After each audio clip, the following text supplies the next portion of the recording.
যে health insurance তো একটা ইউনিভার্সাল হেলথ কেয়ার কাভারেজের আওতায় পড়ে, যেখানে আসলে প্রত্যেকটা মানুষেরই ম্যান্ডেটরি করা উচিত হেলথ ইন্স্যুরেন্স। বাট বাংলাদেশের পরিস্থিতিটা একটু ভিন্ন।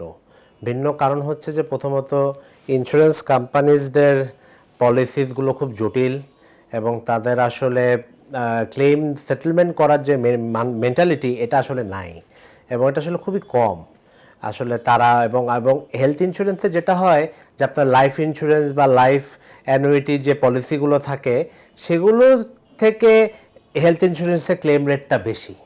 এখানে আসলে তিনটা স্টেক হোল্ডার্সদেরকে থাকতে হবে: government, insurance provider, health care providers.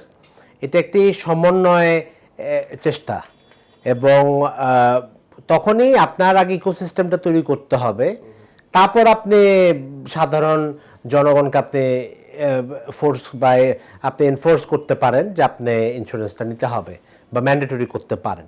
Otherwise আপনি এটা করতে পারেন না।